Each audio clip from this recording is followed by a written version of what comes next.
Un jour, le père d'Hansel et de Gretel tomba très malade. Alors les enfants firent appel à une guériseuse. La guériseuse était une bonne femme qui soignait les malades avec les herbes qu'elle ramassait. J'ai fait bouillir l'eau avec les herbes médicinales, mais ça ne fait que baisser un peu la fièvre. Donc, il ne veut pas du tout aller mieux? Eh ben, il y a un médicament, le fruit doré, mais c'est presque impossible de l'obtenir. Comment est-ce possible? Est-ce un endroit introuvable? Je sais où il se trouve. La partie la plus difficile est de l'obtenir de son propriétaire. Dites-nous où se trouve l'endroit et nous vous l'apporterons.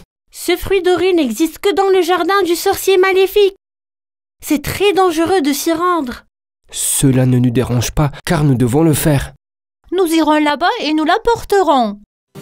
La guérilleuse a compris que les enfants n'abandonneraient pas. Alors, elle a partagé avec eux un petit secret. On dirait que ce sorcier ne craint qu'une seule chose. Quelle est cette chose dont il a peur? Des écureuils. Il est terrifié par les écureuils.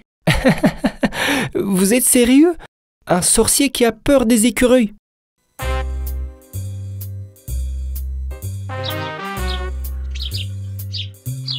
Les enfants se mirent en route pour la maison du sorcier.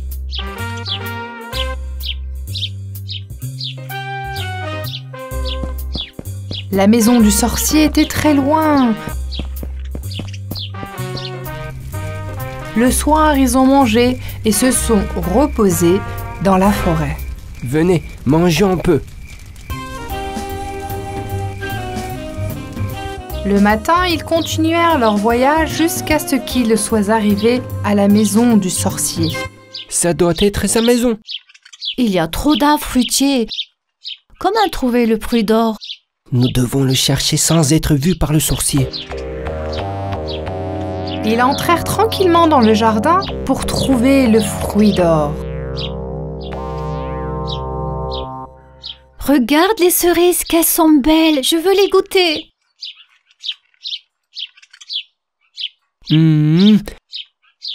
C'est le paradis.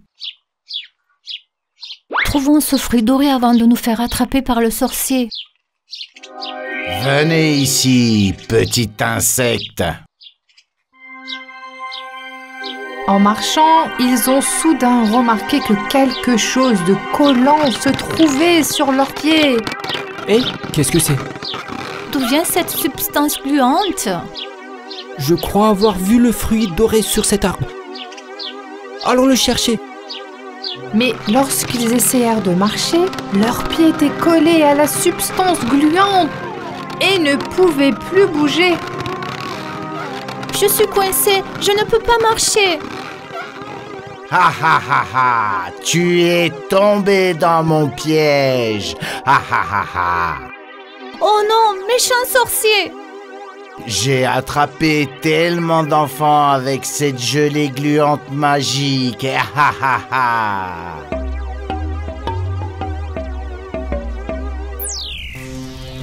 Le sorcier a attrapé Hansel et Gretel et les a enfermés dans 2 petites cages. Que va-t-il nous faire? Il va nous jeter dans un chaudron? Calme-toi, Gretel. Nous attendrons le bon moment pour nous échapper. Gretel a soudain vu quelque chose de l'autre côté du chaudron. Regarde là, je me demande ce qu'il y a sous ce couvercle. Le sorcier maléfique est revenu avec 2 bouteilles dans les mains. Je vous ajouterai bientôt à ma collection. Ha ha ha ha ha. Collection? Qu'est-ce que c'est? Mes enfants gelés, bien sûr. Ha ha ha ha ha. Ha ha. Ce doivent être les enfants qui ont disparu et dont le guérisseur nous a parlé. Gretel était horrifiée à l'idée qu'ils subissent le même sort. S'il vous plaît, laissez-nous partir. Vous laissez partir? Jamais.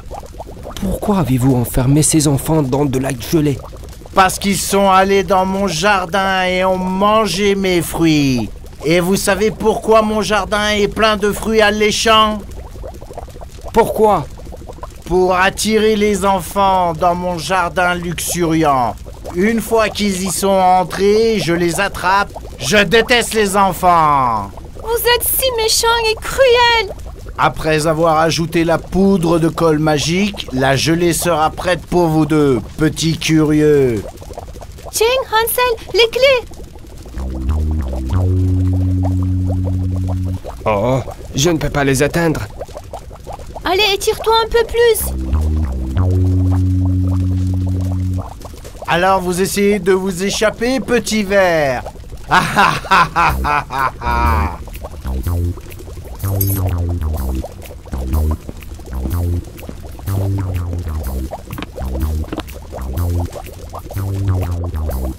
Hansel, l'écureuil. Oui, bien sûr, l'écureuil. Tenez bon. Où est cette fichue colle en poudre? Gretel, lance une noix. Vite! Allez, l'écureuil! Hé, le sorcier, il y a un écureuil. Quoi? L'écureuil? Non, pas possible!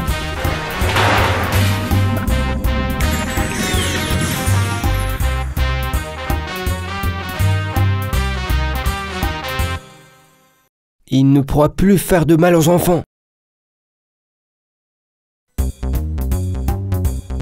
Le sorcier pleurait de façon incontournable alors que les écureuils se tenaient devant lui. La gelée où les enfants étaient emprisonnés commença à se dissoudre. Les écureuils étaient les seules créatures qui pouvaient affaiblir le pouvoir du sorcier.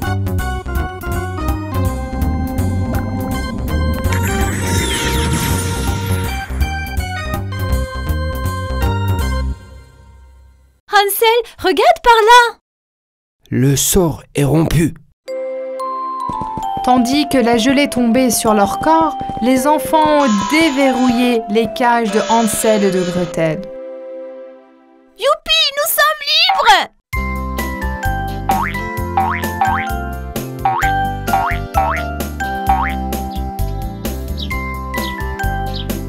Hansel et Gretel se sont précipités vers les arbres aux fruits d'or dans le jardin. Allons chercher le fruit doré. C'est parti! Hurrah, notre père va être guéri. Ils retournèrent chez eux, contents.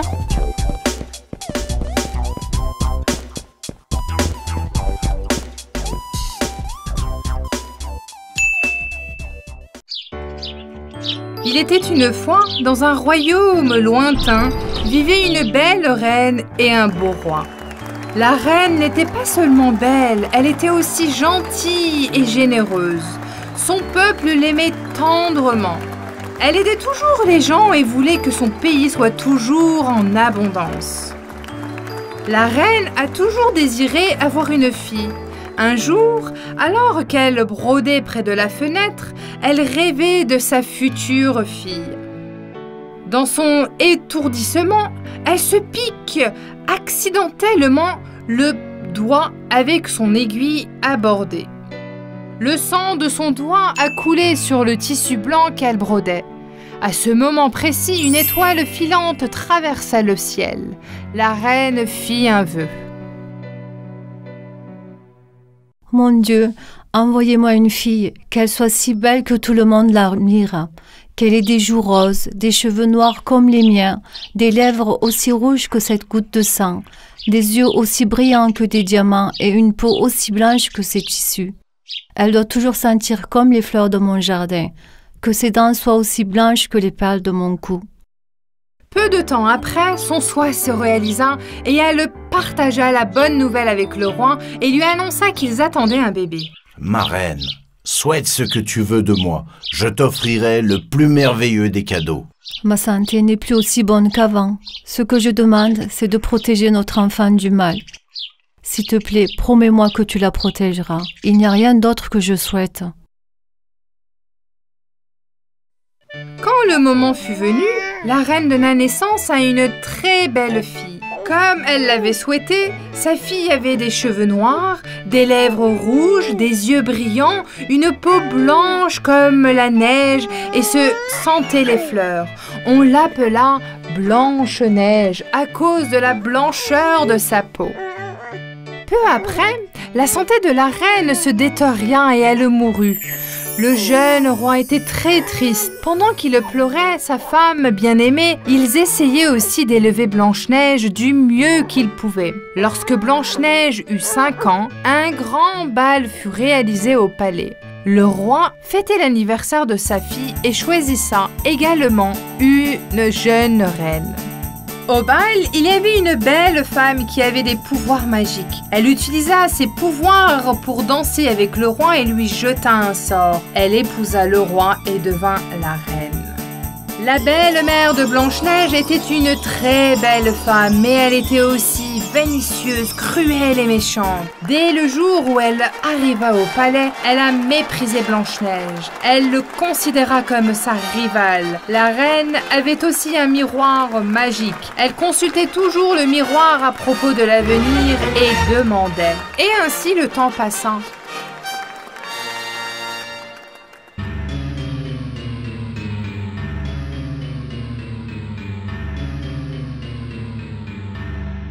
Miroir, miroir, sur le mur, qui est la plus belle de toutes? Ma chère reine, c'est vous. Vous êtes la plus belle femme du monde. Ceux qui la voyaient ne pouvaient détourner le regard. Lorsque ça promenait dans le jardin du palais, répandait son parfum fleuri. Les oiseaux et les papillons la suivaient toujours, et sa voix était si céleste qu'elle chantait. Les oiseaux du jardin se taisaient et l'écoutaient. Un jour, la reine a demandé à son miroir. La reine, jalouse et cruelle, se mit tellement en colère qu'elle lança la bouteille qu'elle tenait à la main sur le miroir magique. Miroir, miroir, sur le mur, qui est la plus belle de toutes? Ma reine, tu es très belle, mais la plus belle fille est Blanche-Neige. Pendant ce temps, elle avait enfermé le roi dans un donjon du palais et avait dit à tout le monde qu'il était parti travailler pour son peuple. Elle a également convoqué le chasseur du palais et lui a demandé des ordres stricts. Comment est-ce possible? Personne n'est plus belle que moi. Convoquez la princesse immédiatement. Blanche-Neige, qui n'avait aucune idée de son destin, vint voir la méchante reine.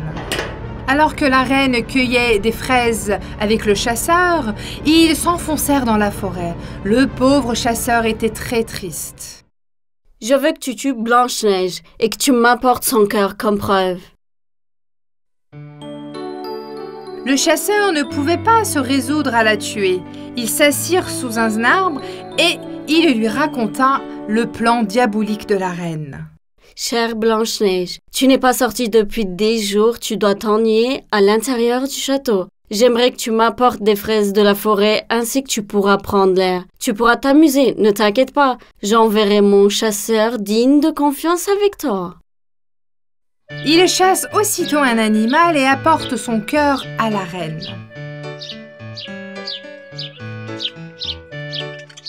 Comment puis-je faire du mal à quelqu'un qui a un si bon cœur et une telle beauté? Il doit y avoir un autre moyen. Le chasseur ne pouvait pas se résoudre à la tuer. Ils s'assirent sous un arbre et lui raconta le plan diabolique de la reine. Ma princesse, s'il te plaît, va-t'en loin. Si la reine découvre ce que j'ai fait, elle nous tuera tous les deux. La princesse passe la nuit sous cet arbre. Elle avait tellement peur. À l'aube, elle se mit en route. Après une longue marche, elle atteint une petite maison et entre à l'intérieur. Elle regarda autour d'elle avec étonnement.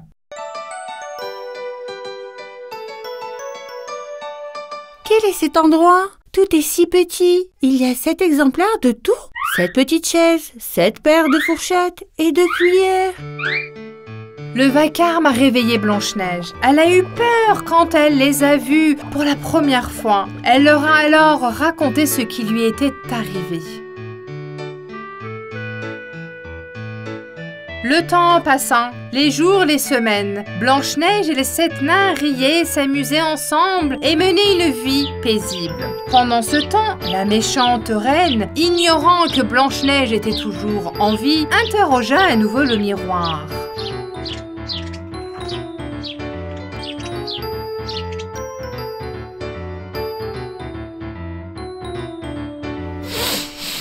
Eh, qu'est-ce que c'est? Ça sent comme une délicieuse soupe.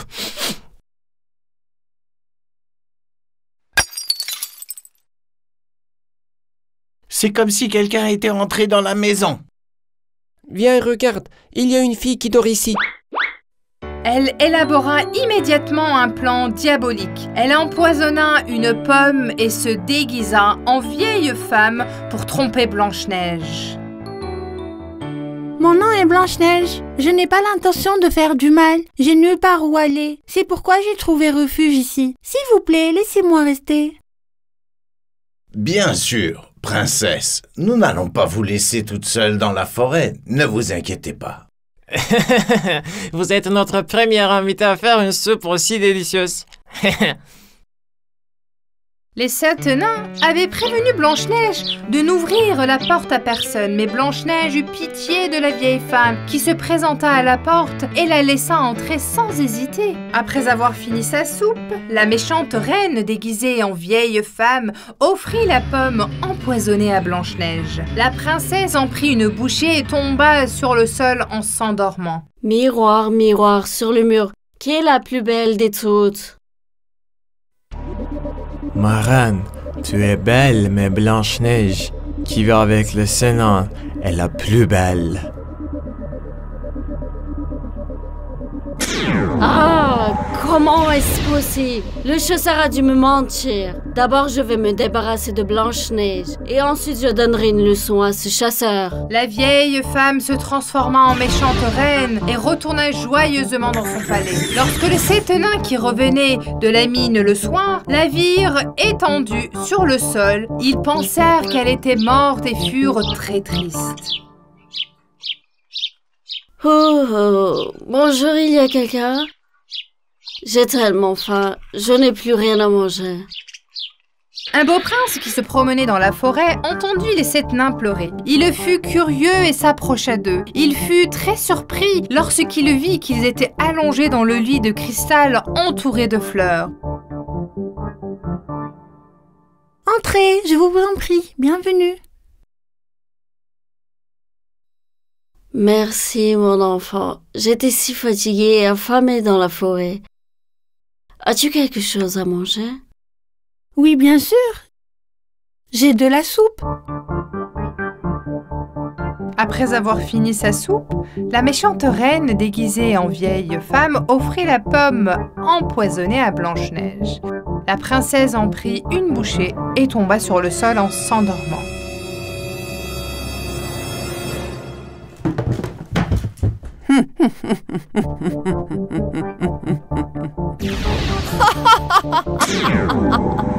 La vieille femme se transforma en méchante reine et retourna joyeusement dans son palais.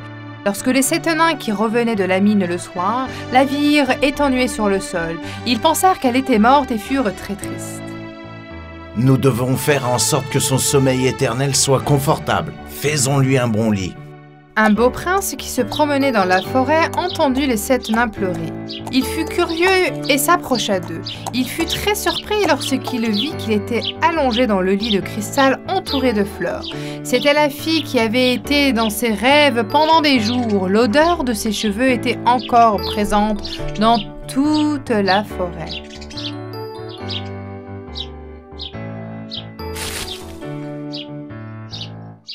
Qui est cette belle fille? Elle s'appelle Blanche-Neige. Nous n'avons pas réussi à la réveiller. Ils racontèrent au prince tout ce qui s'était passé. Le prince souleva le couvercle de cristal pour donner un baiser d'adieu à la fille de ses rêves. Il l'embrassa sur la joue. À ce moment-là, quelque chose d'inattendu s'est produit. Le sort se trompit et un miracle se produisit. Blanche-Neige ouvrit les yeux et se leva de son lit. Les 7 nains et le prince étaient très heureux. Tu es la fille de mes rêves, Blanche-Neige. C'est le plus beau jour de ma vie. Veux-tu m'épouser? D'abord, je dois trouver mon père et lui raconter tout ce qui s'est passé, et aussi obtenir sa bénédiction. Ils retournèrent au palais et sortirent le roi du donjon. La méchante reine s'enfuit de peur. Le prince et Blanche-Neige se marièrent et vécurent heureux pour toujours.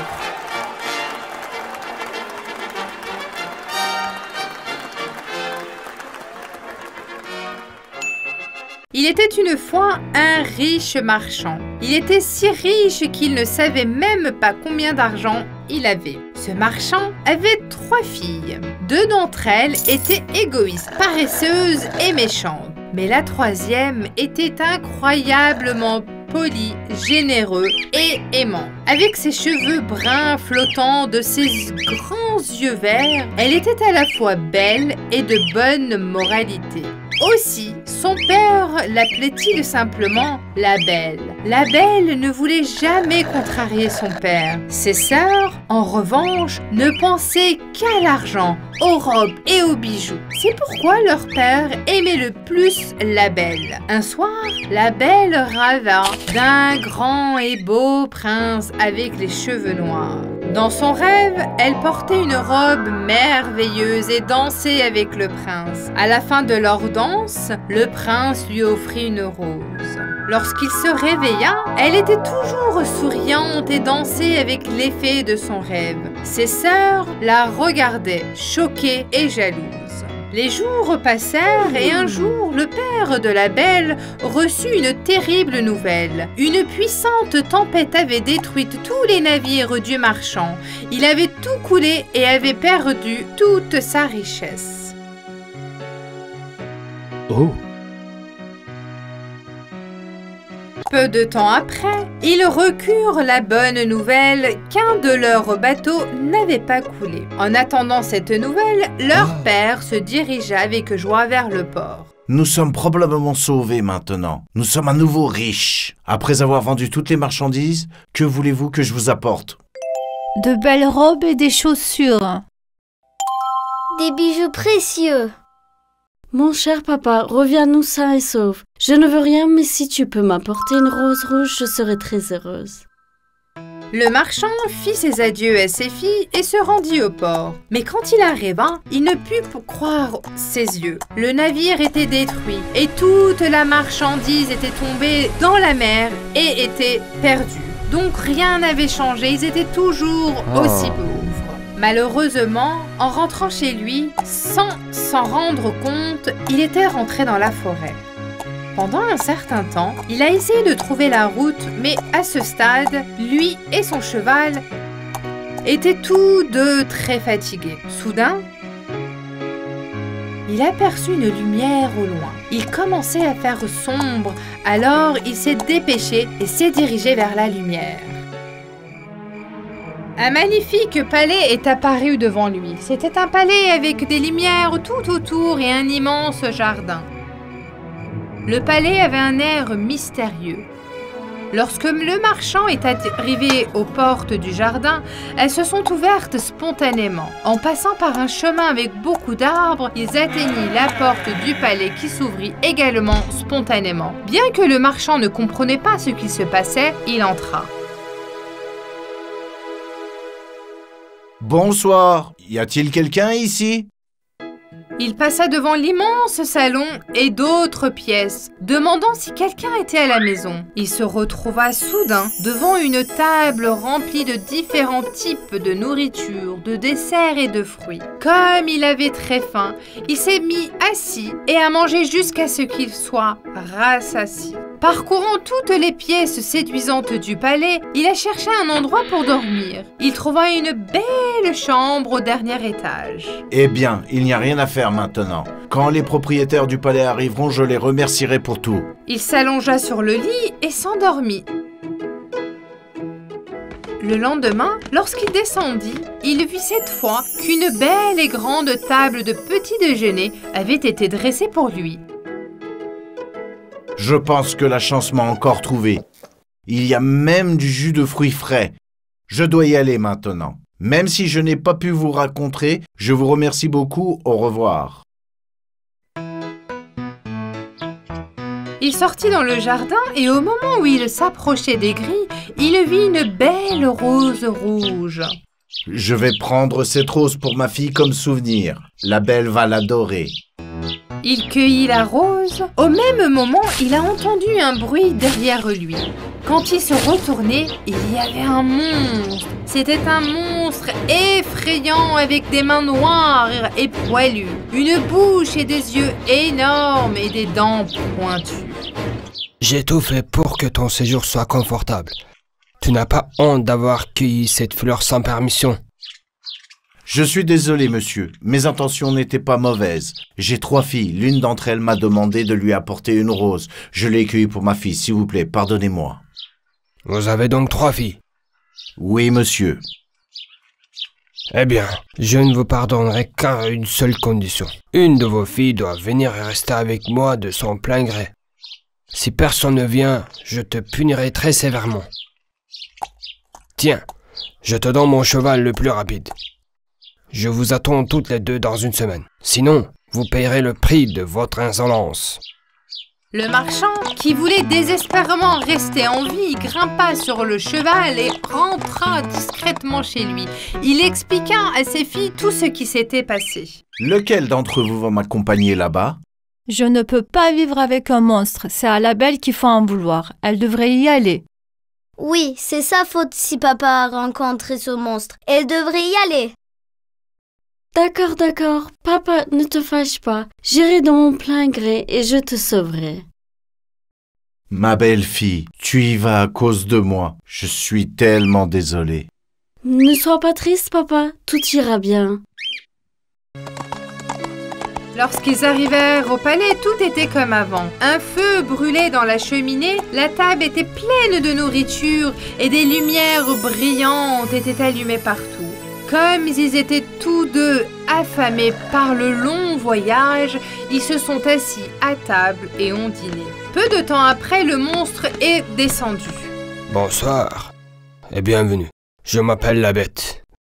Veux-tu rester ici avec moi? Oui, monsieur. Je voulais cette rose. Ce n'est pas la faute de mon père. Il voulait seulement m'apporter un cadeau.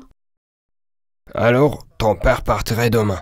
Et tu resteras ici et tu seras mon ami. Le lendemain, le père de la belle partit. Tu vas beaucoup me manquer. Pardonne-moi, ma chérie. Tu me manqueras aussi. Ne t'inquiète pas, prends soin de toi. Faisant un signe à la main, elle dit adieu à son père depuis les portes du jardin. Les jours passent, mais elle était incroyablement triste. Elle pleurait tous les jours. Une nuit, alors qu'elle pleurait, que vais-je faire de la bête? Comment vais-je m'y habituer? Il apparut devant elle. Bonsoir. Comment vas-tu? Ta chambre est-elle confortable? As-tu besoin de quelque chose? Tes désirs sont des ordres. Le fait que tu sois venu ici de ton plein gré m'a rendu incroyablement heureux. Si seulement tu m'aimais un peu. C'est parce que je suis laid. La belle lui a toujours dit la vérité. Je ne vous aime pas, mais je suis habituée à vous. Attends de voir. Un jour, je ferai en sorte que tu m'apprécies. Tu ne verrais pas la laideur de mon visage, mais tu verrais la gentillesse de mon cœur. C'est ça qui est important. Ils devenaient en fait de très bons amis. Ils jouaient du piano ensemble et chantaient des chansons. Ils se promenaient dans le jardin et nourrissaient les oiseaux. La belle réalisa que la bête n'était pas aussi laide qu'elle le pensait. En fait, elle commençait à l'apprécier. Une nuit, elle rêva de son père et vit qu'il était devenu très malade. Le lendemain matin...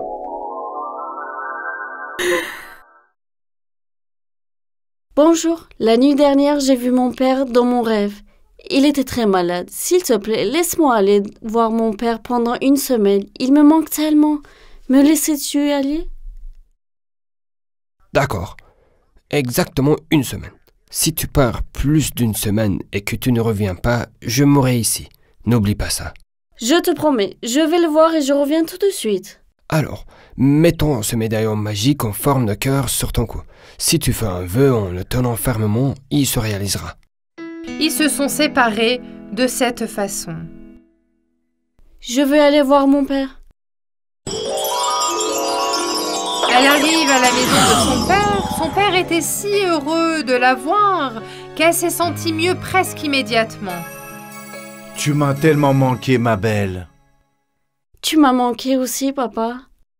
Ses sœurs ne comprenaient pas ce qui venait de se passer et comment elle était soudainement arrivée. Elle était toujours jalouse de la belle. La belle a tout raconté à son père, qu'elle était maintenant heureuse et qu'elle ne voulait plus être triste. Elle resta une semaine dans la maison de son père sans se rendre compte du temps qui passait. Un jour, elle vit la bête dans son rêve, couché sur le sol. Pensant qu'il était mort, elle a eu une peur bleue. Elle s'est rendue compte qu'elle était en retard d'un jour. Elle s'est sentie coupable de ne pas avoir tenu sa promesse. Oh mon Dieu, il m'a dit que si je restais plus d'une semaine, il mourrait. Quel égoïsme. Si quelque chose lui arrive à cause de moi, je ne pourrai jamais me le pardonner. Elle fit immédiatement ses adieux à son père et à ses sœurs, prit le médaillon de sa main, le serra fort, l'embrassa et fit son vœu. Elle se retrouve dans le palais de la bête. La bête est sur le sol, les yeux fermés. La belle, impuissante, ne savait pas quoi faire. Je n'aurais pas dû te laisser seule. S'il te plaît, pardonne-moi. La belle, pensant qu'elle avait perdu la bête, continuait à pleurer. Soudain, la bête a ouvert les yeux. J'ai enfin réalisé à quel point je t'aime. Peux-tu vraiment aimer quelqu'un d'aussi laid que moi? Bien sûr que oui. Je ne me séparerai plus jamais de toi. Alors, veux-tu m'épouser? Oui, oui. Soudain, avec une lumière aveuglante, le visage de la bête a commencé à changer. Un beau prince a pris sa place. Il était grand avec d'épais cheveux noirs. Oh, vous êtes le prince avec lequel je dansais dans mon rêve? Oui, une sorcière maléfique m'a transformé en bête. La seule façon de briser le sort était qu'une fille n'accepte ma main et en mariage malgré ma laideur. Merci de m'avoir sauvé, la belle.